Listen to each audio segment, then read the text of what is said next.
Nous sommes devant un bâtiment qui regroupe deux activités.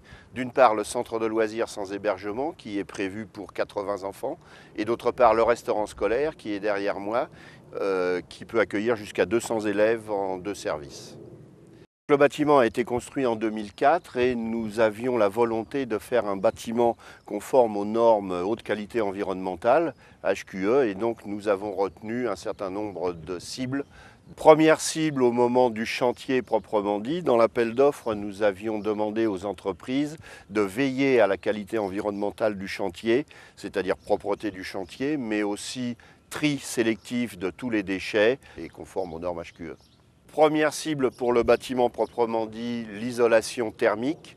Le bâtiment est construit avec des briques biomures qui font 37 cm et demi d'épaisseur. Un gros travail aussi sur l'isolation au niveau des ouvertures. Les joints des fenêtres et des portes sont faits de façon là aussi à faire des économies d'énergie. La toiture du centre de loisirs est faite en zinc, qui est un produit durable qui n'a pas besoin d'entretien et qui est beaucoup plus efficace que l'ardoise par exemple ou la tuile.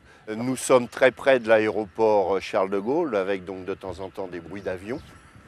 Nous ne sommes pas sous l'axe des pistes, mais cela dit, nous avons quand même des avions qui passent de temps à autre, donc il fallait aussi travailler sur l'isolation phonique et donc là aussi des produits qui permettent d'avoir moins de bruit à l'intérieur du bâtiment. Double vitrage par exemple, isolation phonique en plafond. Autre norme HQE, le chauffage. Nous utilisons du gaz de ville, donc il y a deux chaudières, une chaudière pour le centre de loisirs et une pour le restaurant scolaire.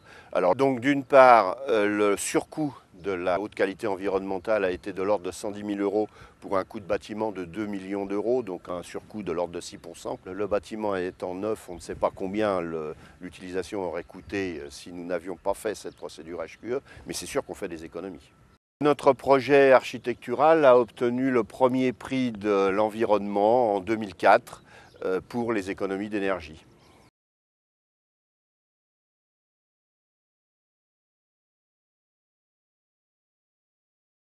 On ne peut plus concevoir aujourd'hui de réaliser un équipement, quel qu'il soit, selon des techniques qui étaient celles de la construction des années 70-80. Le Grenelle de l'environnement impose des normes qui se renforcent au fil des années. Dans le cas d'un bâtiment HQE, il y a 5% de mieux en subvention.